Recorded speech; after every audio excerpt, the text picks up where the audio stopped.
로마서 13장 8절에서 10절까지 같이 봉독하겠습니다. 피차 사랑의 빛 외에는 아무에게든지 아무 빛도 지지 말라. 남을 사랑하는 자는 율법을 다 이루었느니라. 간음하지 말라, 살인하지 말라, 도둑질하지 말라, 탐내지 말라 한 것과 그 외에 다른 계명이 있을지라도 내 이웃을 내 자신과 같이 사랑하라 하신 그 말씀 가운데 다 들었느니라. 사랑은 이웃에게 악을 행하지 아니하나니 그러므로 사랑은 율법의 완성이니라. 아멘.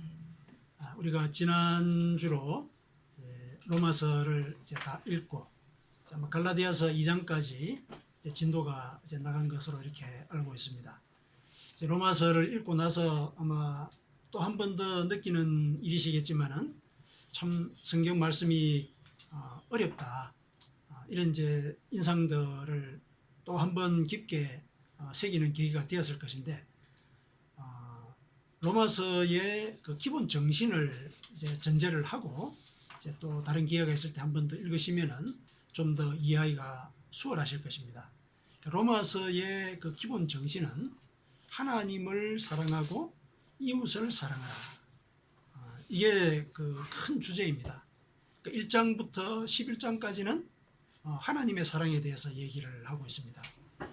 우리가 믿기만 하면은, 예수 그리스도께서 우리의 죄를 대신해서 돌아가셨다. 그래서 우리의 죄가 사해지는 그런 은혜를 우리가 받았다.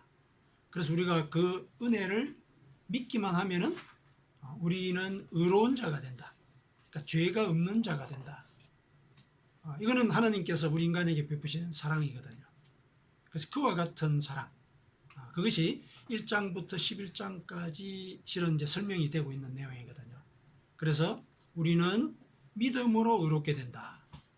율법의 어떤 조문을 지킨다고 해서 우리가 의롭게 되는 것이 아니라 하나님의 은혜를 믿으면은 우리는 의롭게 된다.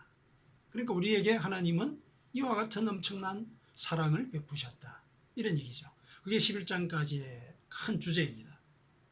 그 다음에 12장부터 16장까지는 우리가 그와 같은 은혜, 그와 같은 사랑을 받은 자라면은 그 사랑을 베푸는 삶을 살아야 한다. 그래서 12장 초두에 보면은 너희의 몸을 거룩한 산 제물로 드려라. 이런 얘기가 나오죠. 기억이 아마 나실 겁니다. 그러니까 몸을 거룩한 산 제물로 드려라. 이 말은 하나님께서 일러주신 말씀이나 또 그 사랑의 은혜를 너희가 직접 실천해라. 그 실천하는 가운데 너희 자신을 주게 하는 일들이 생길 것이다. 그러나 그것이 결국은 하나님께 제물을 드리는 것이다. 예배를 드리는 것이다. 그런 내용이죠. 로마서의 큰 정신은 바로 그것입니다. 하나님을 사랑하고 이웃을 사랑해라. 근데 그 얘기를 가만히 듣고 보니까 하나님을 사랑하고 이웃을 사랑하라는 것은 율법의 정신이기도 하죠. 그렇죠. 예수님께서 이 바리새인들이 와서 율법의 그 큰 계명이 뭡니까? 이렇게 물었을 때 율법의 전체 강령이라고 그러죠. 강령. 전체 주제를 두 가지로 일러주셨거든요. 당신들이 그 따르고자 하는 그 율법의 전체 주제, 곧 바로 그 성경의 주제는 뭐냐면은 하나님을 사랑하는 것. 그리고 두 번째는 이웃을 사랑하는 것. 그게 바로 율법의 정신이다. 이렇게 얘기를 하셨어요. 그러면은 우리가 조금 이제 의아스럽게 생각할 수 있는 부분이, 바울은 그 율법의 폐해를 다소 지적을 하지 않았습니까? 로마서에 보면은 율법의 폐해를 지적했고, 갈라디아서에 들어가면은 그 율법의 폐해에 교인들이 현혹되지 않도록 격려를 하거든요. 그러면은 이 좀 앞뒤가 좀 안 맞는 이제 그런 부분이 있다. 이렇게 이제 생각할 수 있겠죠. 그러나 바울이 지적하고자 한 그 율법의 폐해라고 하는 것은 율법의 조문을 우리가 행위로서 지킬 때 구원을 얻게 된다는 그 생각, 그 생각을 갖고 우리가 율법을 지킨다면은 그거는 구원에 이를 수 없는 것이다. 구원이라고 하는 것은 하나님이 우리에게 은혜로 주신 것이다. 그걸 강조를 하기 위해서 그 율법의 폐해를 지적한 겁니다. 율법도 사실은 하나님이 주신 것이거든요. 그래서 율법을 폐지하는 것, 이게 하나님의 뜻이 아니에요. 그래서 예수님께서 이 땅에 오셨을 때도 내가 율법을 완전하게 하기 위해서 왔다, 이렇게 얘기하셨거든요. 율법도 하나님이 우리에게 주신 말씀이고, 또 그리스도의 복음도 그분이, 우리 인간은 율법을 살아갈 수가 없는 존재이기 때문에 대신 살아주신 거예요. 그래서 율법이 규정하는 그 모든 죄의 짐을 지고 십자가에 돌아가심으로 해서 죄가 없어지게 된 거죠. 율법의 그 부담, 율법의 저주, 이것을 예수님께서 없애주신 거예요. 그래서 그것을 우리가 믿게 되면은 우리는 용서를 받게 된다. 죄의 용서를 받게 되고 의로운 자가 된다. 이게 성경의 전체 주제입니다. 그래서 결국은 바울도 뒤에 가면은 그렇다고 내가 율법을 폐하려고 하느냐? 아니다. 율법도 거룩하다. 이런 얘기를 하거든요. 그래서 그런 차원에서 우리가 이해를 해야 됩니다. 성경 말씀에는 버릴 것이 하나도 없이 모두가 다 우리의 영혼을 구원의 길로 이끄는데 다 자양이 되는 그런 말씀들입니다. 그래서 요는 우리가 어떤 조문을 지켜서 행위로 실천한다고 해서 우리가 우리 스스로의 구원을 이룰 수가 없는 것이다. 우리의 구원은 하나님의 은혜로 주어지는 것이다. 그걸 믿어야 한다. 이걸 우리가 명심을 해둬야 하는 것이죠. 그 이야기를 바울이 우리에게 일러주고 있는 것입니다. 그래서 이제 그렇게 이렇게 정리를 해서 기억을 해두시면 다음에 또 로마서를 읽을 때나 또 우리가 성경의 진리를 우리가 이야기를 할 때 그 율법과의 어떤 그 모순되는 순간들, 이런 것들을 충분히 우리가 해결하고 이해하고 또 다른 사람들에게 일러줄 수 있을 것입니다. 오늘 본문은 그 로마서의 이제 후반부의 주제에 해당하는 것이죠. 그 이웃 사랑과 관련된 내용을 주로 다루고 있습니다. 성경에서는 누누이 내 이웃 사랑하기를 내 자신과 같이 사랑하라, 이런 말씀을 하고 있습니다. 이 말씀은 구약 성경에 제일 먼저 나왔습니다. 구약 성경에 레위기 19장 18절에 내 이웃 사랑하기를 내 자신과 같이 사랑하라, 분명히 하나님께서 모세를 통해서 이렇게 일러 주셨거든요. 구약 시대부터 하나님은 우리가 서로 사랑하면서 살기를 원하셨습니다. 오늘날 이제 우리가 이 말씀을 또 자주 듣다가 보니까, 물론 일반 사회에서도 도덕적으로 이 이야기들을 서로 통용하기도 하지 않습니까?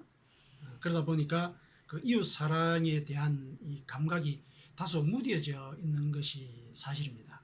그런데 하나님께서 내 이웃 사랑을, 내 이웃을 내 몸과 같이 사랑하라, 이런 말씀을 하신 뒤에 나는 여호와이니라, 이런 말씀을 뒤에 붙이셨어요.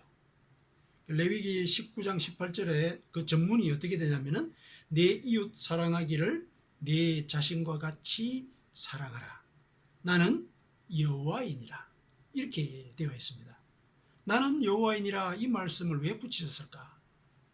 앞에 이웃을 사랑하라는 이 말씀을 한 그 존재, 그게 나인데 내가 너희들에게 이른 것이다. 내가 너희들에게 명령을 한 것이다. 그러니까 이웃을 사랑하라는 것은 하나님의 명령이다, 이렇게 얘기를 하신 것이죠. 그래서 우리가 이제 하나님을 따르는 자라면은 하나님의 명령에 대한 의무감을 가져야 되죠. 이웃을 사랑하는가, 우리 스스로를 돌아보고 하나님께서 이웃을 사랑하라고 명령을 하셨다는 사실, 이걸 우리가 염두에 두고 이웃 사랑에 대해 다소 무감각해진 그런 우리의 영혼의 상태를 다시 추스를 수 있는 그런 시간을 우리가 가져야 되겠습니다. 오늘 본문을 통해서 이제 이웃 사랑, 하나님께서 생각하시는 그 이웃 사랑, 그것의 의미가 뭔가, 이걸 한번 되새겨보고 그렇게 일러주신 그 하나님의 말씀의 뜻을 같이 새기면서 하나님께 사랑을 고백하는 그런 시간을 같이 가졌으면 좋겠습니다. 오늘 본문을 보면은 바울은 사랑을 두 가지로 정의하고 있습니다. 쭉 읽어보실 때 그것을 정리를 하셨겠지만, 첫째는 사랑을 빚으로 보지요. 사랑을 빚으로 봅니다. 둘째는 사랑을 율법의 완성으로 보죠. 오늘 본문을 통해서 볼 때 바울이 생각하는 그 사랑의 의미가, 첫째는 사랑은 빚이다. 둘째는 우리가 사랑하게 되면 율법을 완성하게 된다. 이런 내용을 이렇게 설명을 해주고 있죠. 그래서 이렇게 정의하는 걸 보니까 이 바울이 생각하고 있는 이 사랑의 개념은 일단 감성적인 차원인 것은 아니다. 이건 알 수가 있겠죠. 물론 사랑이라고 할 때 우리는 감성적인 측면을 그 사랑이 포괄하고 있다는 것, 우리는 그 전제를 하지요, 되게. 하지만은 바울은 이 사랑을 주로 의지적인 측면에서 이해를 하고 있구나, 이건 알 수 있겠죠. 사랑이 빚이라고 한다면은 갚아야 된다는 이 의무가 있는 것이죠. 의지를 발휘해야 되지 않습니까? 갚아야 된다. 그리고 사랑을 율법의 완성으로 봤다. 이 말씀은 율법의 조문을 지켜야 한다. 이것도 의지가 필요한 일들이죠. 그래서 바울은 사랑을 이해를 할 때 주로 의지적인 차원에서 이해를 하고 있구나. 그걸 우리가 여기서 일단은 알 수가 있습니다. 실제로 사랑을 의지적인 차원에서 이해하는 이거는 기독교의 일반적인 사랑의 개념이죠. 우리가 지지난주에 C.S. 루이스의 이야기를 하면서, 루이스도 이 기독교의 사랑은 감성적인 그런 차원으로 이해할 것이 아니라 의지적인 차원에서 이해해야 된다, 이런 이제 말씀을 우리 같이 나누는데, 루이스는 우리 자신에 대해서는 자연적으로 가지고 있지만은 다른 사람에 대해서는 배워서 익게 하는 것이 바로 사랑이다, 이렇게 얘기를 했습니다. 그러니까 사랑이라고 하는 것은 나 자신은 자연스럽게 그런 감정이 돋아나지만은 다른 사람에 대해서는 내가 배우고 익게 하는 의지가 필요한 그런 행위이다, 그렇게 이제 얘기를 했었거든요. 이렇게 이제 우리가 사랑을 훈련하는 이런 과정들을 우리가 신앙의 이 여정 속에서 거치게 될 때 우리는 이제 사랑의 빛도 청산하고 또 율법도 준수해서 완성하는 그런 삶을 우리가 살아갈 수 있게 되는 것이죠. 자, 먼저 바울이 사랑을 빚으로 정의했는데 왜 빚으로 정의했는가? 그걸 먼저 알아보도록 하겠습니다. 사랑을 빚으로 보는 관점은 하나님과 인간의 관계에 적용하면 충분히 납득을 할 수가 있습니다. 하나님께서는 우리 인간을 먼저 사랑하셨습니다. 먼저 사랑하셨습니다. 인간을 지으신 것도 그렇고 또 그 모든 그 섭리의 과정들을 볼 때 우리에게 꾸지람을 하실 때도 먼저 미리 예고를 하시고 정 말을 듣지 않을 때 사랑의 매를 드시고 이런 과정들이 성경에 기록이 되어 있고, 그리고 신약 성경에서 예수님께서 인간을 대신하여 돌아가신, 인간이 인간을 위해서 대신해서 돌아가는 것, 그보다도 더 큰 사랑은 없지만은 그 자체가 인간의 죄를 없애지는 못하거든요. 그러나 하나님께서는 인간의 몸을 입고 오셔서 그와 같은 사랑을 베푸셨습니다. 요한 1서에 보면은 사랑은 이것이니 하나님이 우리를 먼저 사랑하셨다, 이 고백을 하고 있죠. 그러니까 하나님께서 우리를 먼저 사랑하셨습니다. 그래서 우리 인간의 몸으로 입고 이 땅에 오셔서 우리를 대신해서 돌아가셨고 또 부활을 하셨죠. 그런데 그 과정에 우리가 지불한 대가는 아무것도 없습니다. 그래서 우리는 구원을 선물로 얻게 된 것이죠. 구원을 선물로 얻었다. 사랑의 빚을 진 것입니다. 바울은 이 사실에 근거해서 우리가 그 빚을 갚아야 한다. 이렇게 말하는 것입니다. 바울은 이와 같이 이 사랑의 빚이 우리 영혼에 주어진 갚아야 될 의무가 있는 그런 것이다 라고 얘기를 했는데, 요한 사도도 이와 같은 이야기를 했습니다. 하나님이 이같이 우리를 사랑하셨은즉 우리도 서로 사랑하는 것이 마땅하니라. 요한 사도도 이렇게 얘기를 했습니다. 그래서 우리가 사랑의 빚을 하나님으로부터 졌기 때문에 우리가 그 빚을 갚아야 되는데, 그 빚을 갚는 방법이 서로 사랑하는 것이다. 서로 사랑하는 것이 마땅하다. 이렇게 얘기를 합니다. 그런데 그 얘기를 듣고 보니까 다소 논리적이지 않은 부분을 우리가 확인할 수 있게 되죠. 우리가 하나님께 사랑의 빚을 졌다면은 그 빚을 하나님께 갚아야지 왜 그걸 이웃에다가 갚느냐? 왜 인간끼리 서로 사랑하는 것으로 하나님께 대한 그 사랑의 빚을 갚는다라고 얘기하느냐? 다소 이제 논리적인 조금 연결이 매끄러지가 않은 거죠. 근데 바로 이 말씀은 하나님께 사랑의 빚을 갚는 것이 바로 서로 이웃을 사랑하는 것, 그것이다 라는 사실을 일러주는 것입니다. 그러니까 이웃을 사랑하는 것이 바로 하나님께 사랑의 빚을 갚는 것이다 알려주는 것이죠. 왜냐하면 우리가 하나님께 빚을 갚는다고 했을 때 우리는 하나님을 볼 수가 없잖아요. 그래서 어떻게 빚을 갚아야 할지 사실은 잘 모릅니다. 잘 모르죠. 그래서 어떻게 해야 될까 이런 고민들이 신앙의 선조들에게 분명히 있었을 겁니다. 그 고민들을 하나님께서 이제 보시고 해결해 주신 것이 결국은 이렇게 하는 것이 나를 사랑하는 것이고 나에게 진 사랑의 빚을 갚는 것이다 일러 주셨어요. 그게 뭐냐면은 예수님께서 직접 오셔서 보여주신 그 삶, 그게 바로 이렇게 사는 것이 사랑의 빚을 갚는 것이다 라고 하나님께서 우리에게 보여주신 것이거든요. 예수님께서 이제 사람을 그렇게 제자들 앞에서 이렇게 사시면서 또 특히 또 꼭 집어가지고 또 이런 말씀도 하셨습니다. 뭐라 그러시냐면은 너희가 나를 사랑하면 나의 계명을 지키리라. 더 구체적으로 얘기를 하신 것이죠. 내 계명을 지키는 것이 나를 사랑하는 것이다. 내가 너희들에게 일러준 그 말, 그걸 지키는 그것이 하나님에 대한 사랑의 빚을 갚는 것이다. 이렇게 얘기를 하셨습니다. 그러면은 예수님께서 말씀하신 그 계명이 뭐냐? 이걸 알면은 조금 이제 해결이 되어 갈 수가 있겠죠. 예수님께서 제자들이나 우리들에게 주신 그 계명이 뭡니까?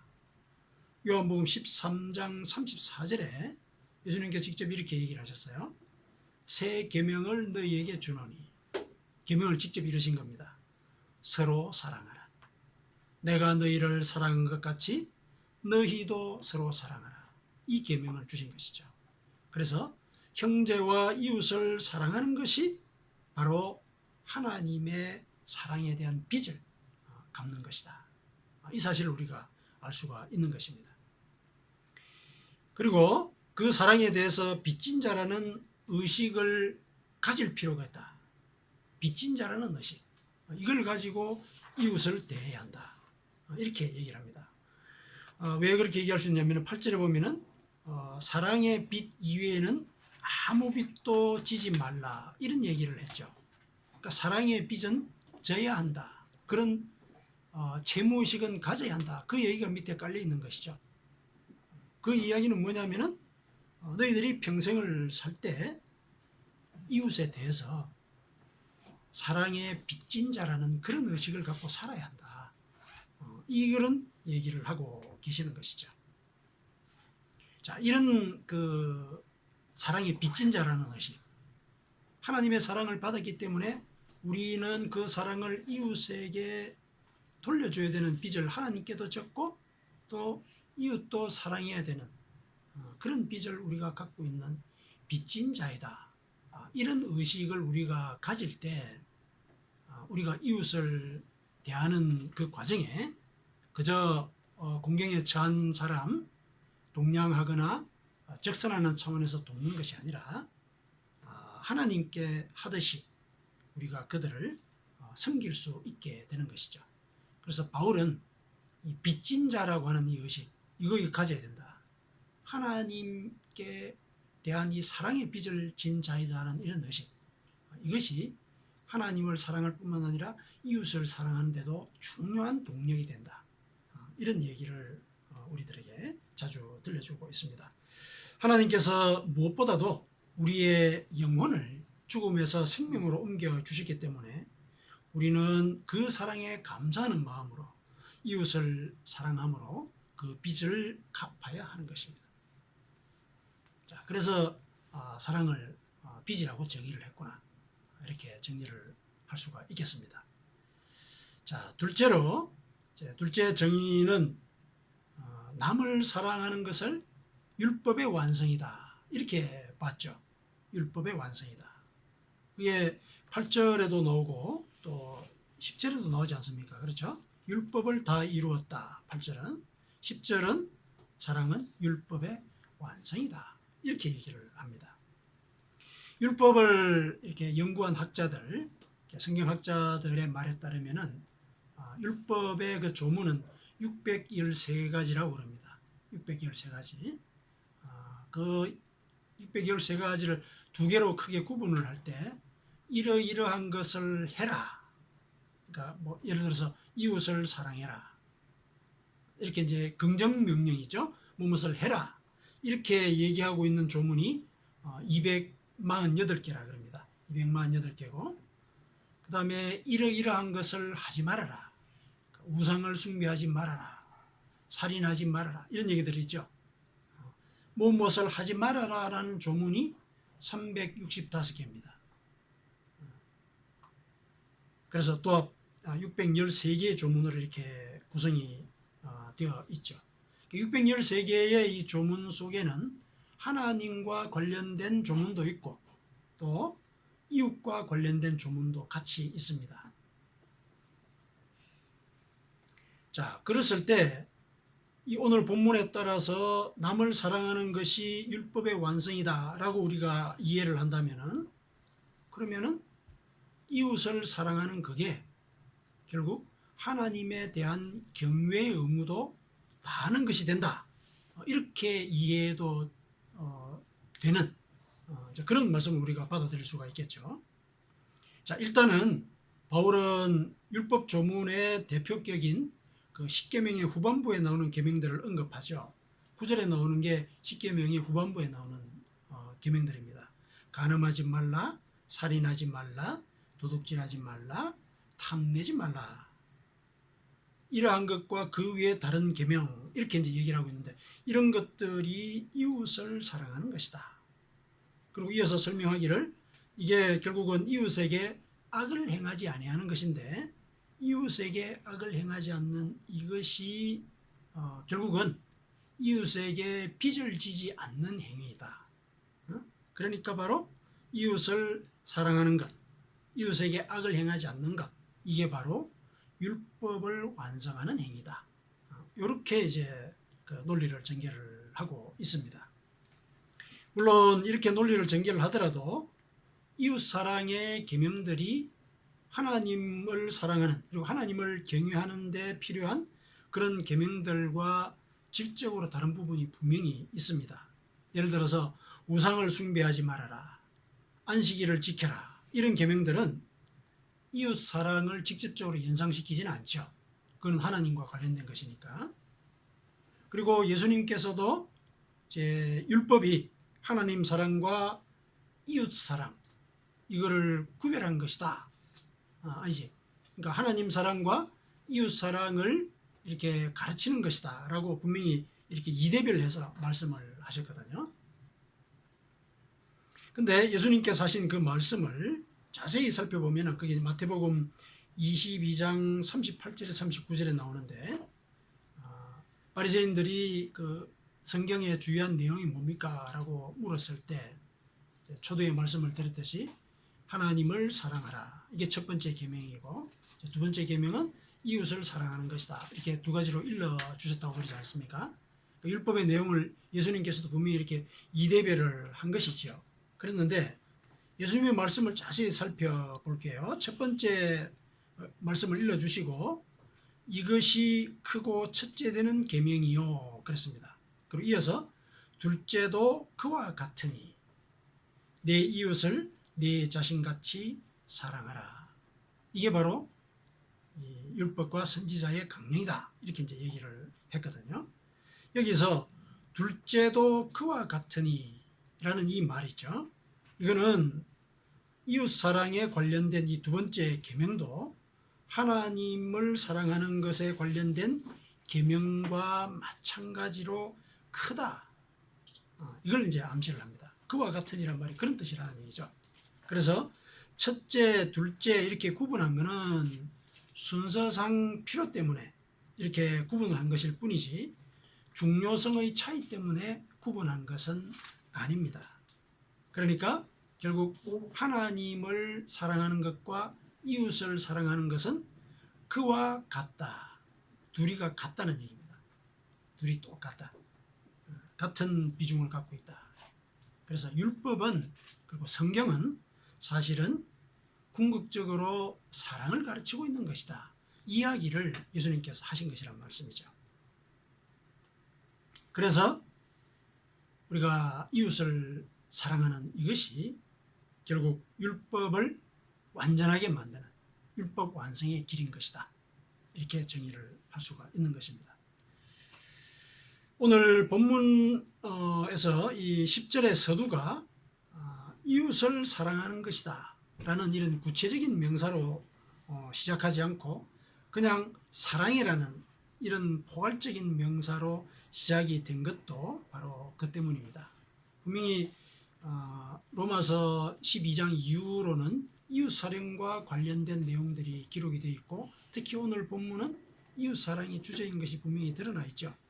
그런데 이웃사랑에 관련된 이야기를 8절, 9절 쭉 설명을 하고 난 뒤에 10절에 와서 이웃사랑은 하고 이렇게 나오는 것이 아니라 그냥 사랑이라고 얘기를 한 거죠. 이 포괄적인 명사 그걸 그대로 이제 쓴 것이 결국은 이웃사랑이 하나님의 사랑도 포괄하고 그래서 결국은 율법을 완성하는 그런 길이다 라는 사실을 이렇게 암시를 하고 있는 것이죠. 우리가 이제 오늘 그 서두에서 살펴본 것과 같이 또 실제로도 또 이웃사랑은 하나님을 사랑하는 것과 연계되어 있습니다. 그 증거들을 우리가 성경에서 찾아볼 수가 또 있습니다. 잠언에 보면은 잠언 14장 31절에 이런 말씀이 나옵니다. 가난한 사람을 학대하는 자는 그를 지으신 이를 멸시하는 자요. 궁핍한 사람을 불쌍히 여기는 자는 주를 공경하는 자니라. 그러니까 이웃을 사랑하는 사람은 바로 하나님을 사랑하는 사람이다. 이런 이야기를 암시를 하고 있는 말씀이죠. 요한 사도도 이 말씀에 동의하는 그런 말씀을 우리에게 일러줍니다. 요한일서 4장 20절에서 21절에 무슨 얘기를 하고 있냐면은 누구든지 하나님을 사랑하노라 하고 그 형제를 미워하면 이는 거짓말하는 자니 보는 바 그 형제를 사랑하지 아니하는 자는 보지 못하는 바 하나님을 사랑할 수 없느니라. 우리가 이 계명을 주께 받았나니 하나님을 사랑하는 자는 또한 그 형제를 사랑할지니라. 이웃사랑을 하나님께 대한 사랑의 의무도 포함하는 것으로 보고 있는 것입니다. 그렇기 때문에 그와 같은 사랑을 이웃사랑을 율법의 완성이라고 보는 것입니다. 자, 이렇게 바울이 이 사랑을 정의한 내용을 우리가 이제 살펴봤습니다. 또 살펴보면서 이웃사랑이라고 하는 것은 바로 하나님의 사랑과 연결이 되어 있는 것이구나. 이런 사실도 우리가 알게 되었습니다. 그리고 하나님의 사랑에 대해서 빚진 자라는 이런 의식을 갖고 있는 사람은 이웃을 사랑할 때 하나님께 하듯 사랑을 하게 되고 또 그 과정이 결국은 율법을 완성하는 그런 길로 이끌게 된다. 이런 이제 내용을 우리가 이제 정리를 해놓을 수가 있겠습니다. 자, 이와 같은 정리 그리고 이와 같은 정의를 우리가 염두에 둔다고 했을 때 그러면은 이제 그 다음에 우리가 할 일이 뭐냐? 이거 우리가 한번 생각해 봐야 되겠죠. 그러면 우리가 실제 생활 속에서 어떻게 이웃을 사랑하는 것이 결국 하나님을 사랑하는 길이고 또 율법을 완성하는 길이 될까? 그 방법이 뭘까? 그래서 이웃을 어떻게 사랑하는 것이 율법을 완성하는 길일까? 그 방법을 우리가 한번 고민을 해봐야 되는 것이죠. 오늘 본문에서는 바울이 언급한 그 내용들, 그 십계명의 후반부에 나오는 내용들이 있죠. 이게 구체적인 실천 항목이지요. 실천 항목들. 그런데 그 항목 뒤에 바울이 그 외에 다른 계명이 있을지라도라는 말을 붙였지 않습니까? 그 십계명 이 후반에 나오는 이런 조문들뿐만 아니라 다른 조문들도 많다는 것이죠. 그래서 그러면은 이웃 사랑을 실천할 수 있는 여러 가지 방법들이 구체적으로 많이 있을 수 있겠다. 그러면 이제 성경에서 그걸 찾아봐야 되겠죠.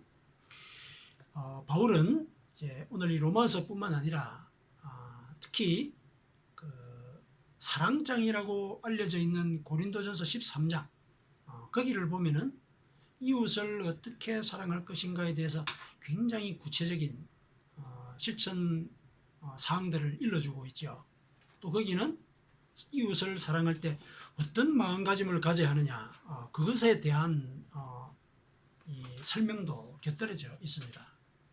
그래서 고린도전서 13장은 우리가 같이 한번 읽어보면서 구체적으로 우리의 삶 가운데서 어떻게 하는 것이 이웃을 사랑하는 것일까? 이건 우리가 한번 새겨놓을 필요가 있겠습니다.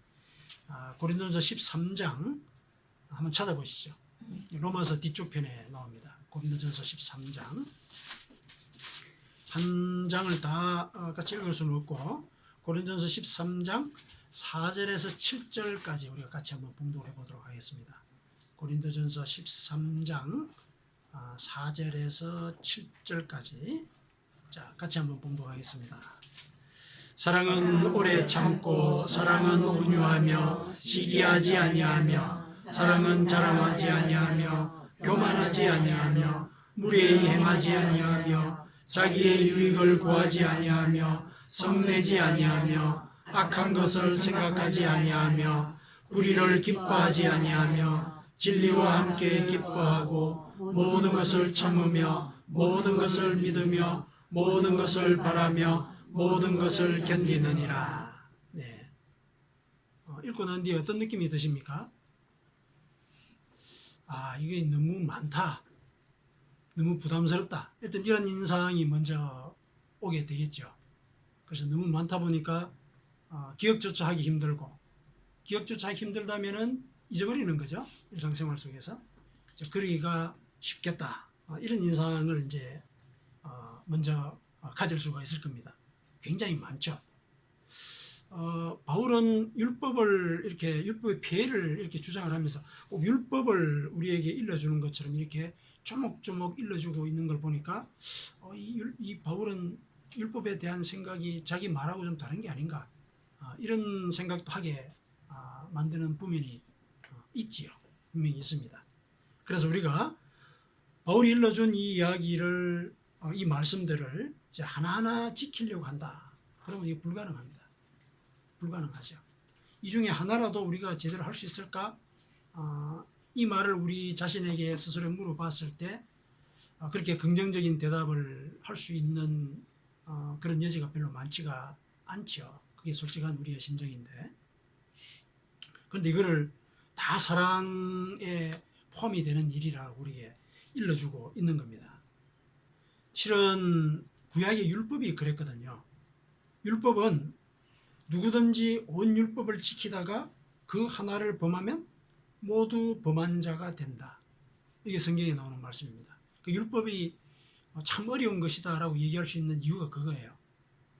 율법이라고 했을 때 율법은 전체를 가리키는 말이에요. 율법 전체를. 그래서 율법 조문 하나를 어기면 사실은 그것도 율법을 어긴 것이다. 그래서 율법을 지켜서 우리가 하나님 앞에 의로운 자가 된다. 이거는 불가능한 일이다. 이런 얘기를 하는 것이거든요. 자, 이렇게 율법 조문을 우리에게 주면서 여기서 하나라도 지키지 않으면 율법을 모두 어긴 것이다 라고 이렇게 봤는데, 그 이유는 뭐냐면은 야고보서 2장 11절에 뭐라고 되어 있냐면은 간음하지 말라 이런 말씀을 하신 자가 또한 살인하지 말라 하셨은즉 네가 비록 간음하지 아니하여도 살인하면 율법을 범한 자가 되기 때문에 그렇다. 그러니까 율법의 조문 하나하나가 다 하나님께서 하신 말씀이기 때문에 그 조문 하나를 어기면 결국 하나님의 말씀을 어긴 것이 된다. 이런 얘기인 것이죠. 그렇다면 바울이 권고한 이 항목들도 모두 다 사실은 이렇게 기억하기조차 어려운데 어떻게 다 지켜서 우리가 율법을 완성하는 그런 경지까지 갈 수 있을까? 이게 이제 우리가 고민을 해봐야 되는 문제인 것이죠. 그런데 하나님께서 우리에게 그와 같은 과중한 의무를 지워서 결국은 그 의무에 눌려서 포기하게 만들도록 하기 위해서 이와 같은 많은 얘기를 하신 것은 아닙니다.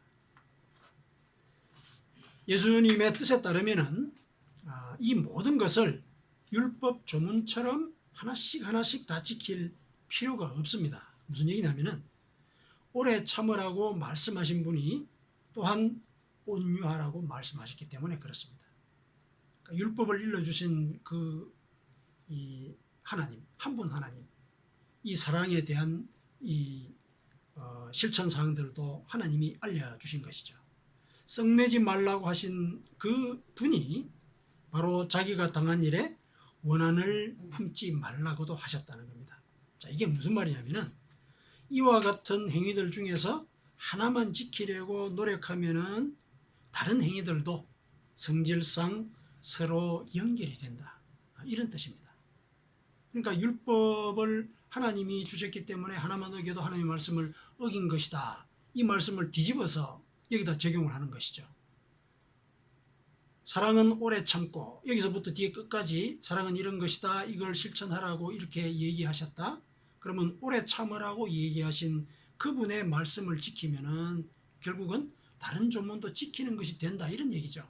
논리적으로 얘기하면. 이거는 궤변이 아니라 실제로 그러합니다. 왜 그러냐면은 자, 우리가 이 여러 가지 사랑의 실천 항목 중에서 한 가지만을 내가 한번 지키겠다고 한번 설정을 해 보십시다. 내가 제일 약한 거, 내가 그거 하나만 지켜보겠다. 예를 들어서 내가 오래 참지 못한다. 그러면 내가 이웃을 사랑하는 하나님의 말씀을 받은 자로서 이제부터는 오래 참으려고 내가 노력을 해보겠다. 자, 그렇게 해서 오래 참는 것을 내 목표로 삼았다고 생각해 보십시다. 자, 오래 참으려고 노력하는 가운데 아무래도 성을 덜 내게 되겠죠. 그렇지 않겠습니까? 성을 덜 내게 됩니다. 아무래도. 그리고 성을 덜 내는 사람이 온유해지죠. 물론 당장 그렇게 되지는 않겠지만 온유해지는 겁니다. 사람이. 그리고 온유한 사람, 성을 내지 않는 사람, 다른 사람의 분을 불러일으키는 일들 조심하게 되죠. 그러니까 사람 앞에서 자랑하지 않고 교만하지 않고 이렇게 된다는 얘기입니다. 그 얘기죠. 그래서 이것이 우리에게 주어진 여러 개의 조문을 가진 실천 항목이 아니라 이와 같은 항목들은 다 사랑의 이름 아래서 성질이 다 통한다. 다 통한다. 그래서 내가 이 중에서 제일 약하다 싶은 것, 그 하나를 집중해서 지키도록 해보라. 그러면은 다른 열매들도 맺힌다는 겁니다. 그래서 이거는 율법이 아닌 것이죠. 율법이 아닌 것입니다. 나의 영혼의 습관을 키우라고 일러주신 사랑의 메시지인 것이죠.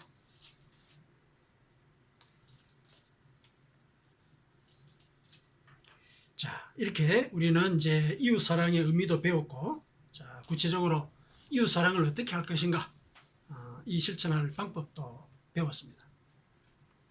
자, 그리고 그 사랑을 이제 실천하는 과정에 이제 우리가 의지를 받쳐야 한다.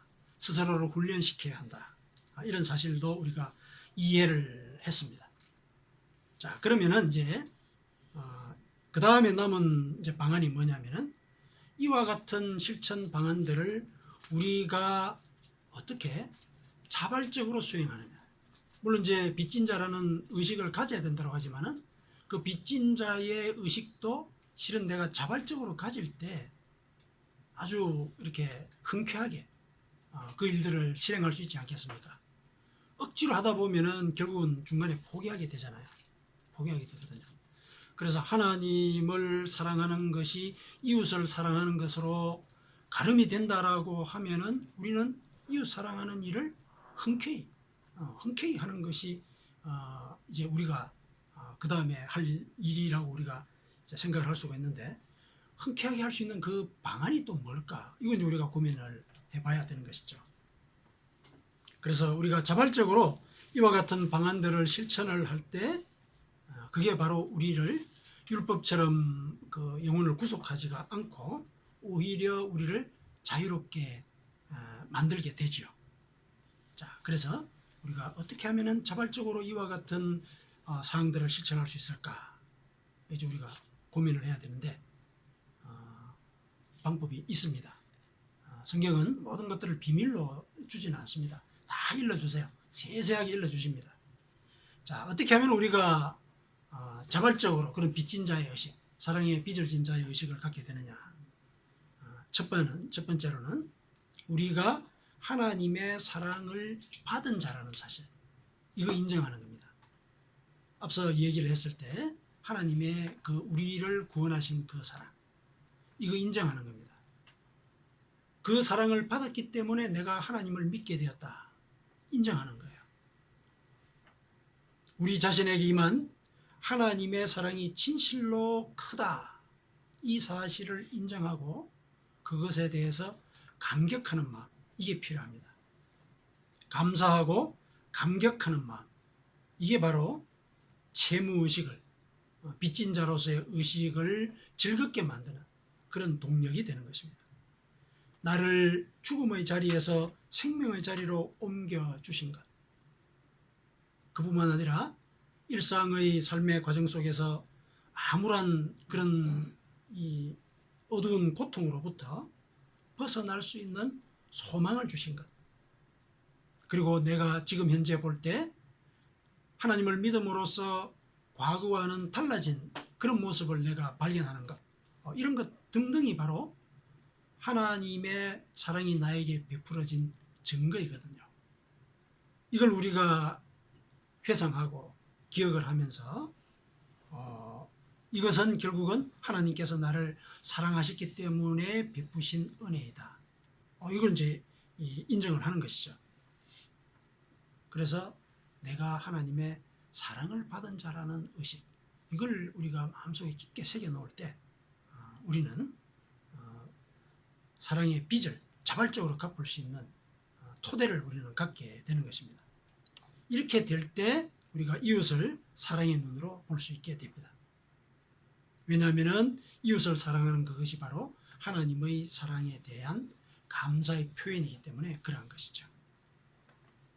자, 두 번째, 오늘 본문에서도 언급하고 있지만은 이웃을 우리 자신과 같이 사랑하는 마음을 갖는 것. 동어반복 같은 생각이 들긴 하지만은, 자, 여기서 볼 때 우리가 왜 이게 동어반복이라 생각하냐면 자신과 같이 이웃을 사랑한다.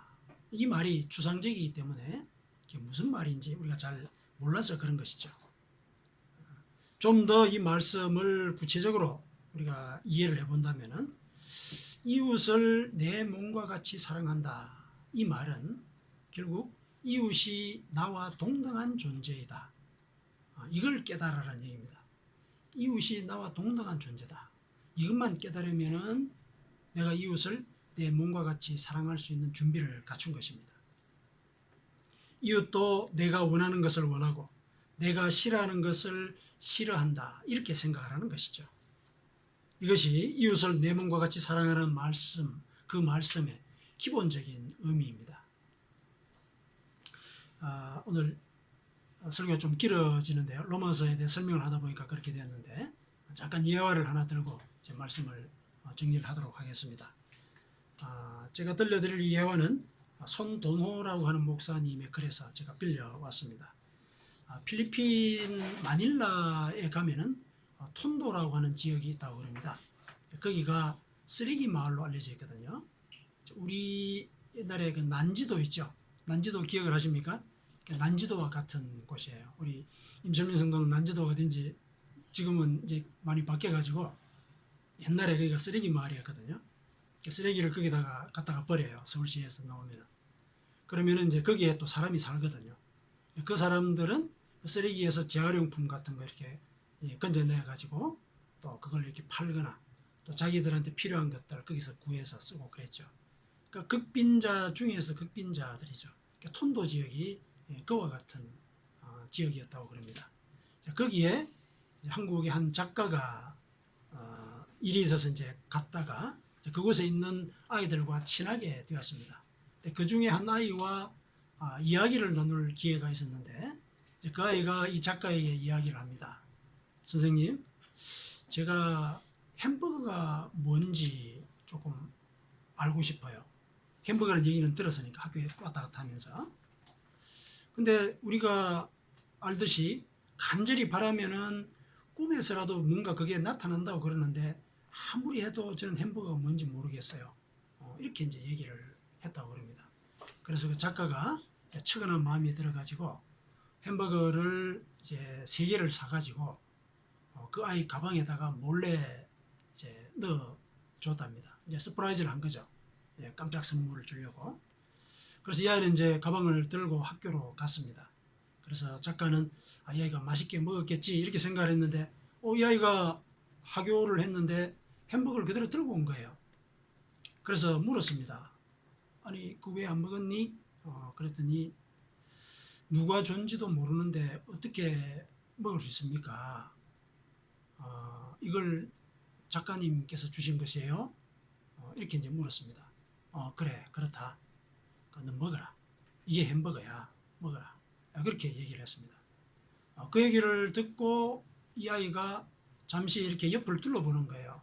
옆에 이제 아이들이 있었거든요. 그래서 그 순간 작가는 이 아이가 어떻게 하면은 혼자 먹을까 그걸 궁리하는구나 그 생각을 한 거죠. 그랬는데 이 아이가 갑자기 일어서더니 자기 집으로 가가지고 칼을 들고 오는 거예요. 그렇게 와가지고 그 햄버거를 각각 5조각씩 잘랐습니다. 잘라가지고 이제 그걸 아이들하고 이제 나눠 먹었죠. 그래서 작가가 이제 그 아이에게 물었습니다. 아니, 네가 그토록 원했던 햄버거인데 왜 그걸 너 먹지 왜 이렇게 나눠줬어? 이렇게 얘기를 하니까 그 아이가 제가 혼자 다 먹으면 저 혼자 행복한데 같이 나누고 싶었어요. 아이들이 이제 옆에서 다 보고 있으니까 이렇게 이제 얘기를 했다고 그래요. 그래서 조금만 먹어도 저는 행복합니다. 우리가 모두 함께 먹는 게 더 좋아요. 이렇게 얘기를 했다고 합니다. 그러니까 이런 이제 예화가 있는데 이 아이의 마음에는 친구들도 자기와 같은 존재라는 그런 사실이 새겨져 있는 것이죠. 이런 마음이 결국 행복을 만들고 확산시키게 됩니다. 이처럼 이웃이 바로 나와 동등한 존재라는 이런 인식을 갖는다면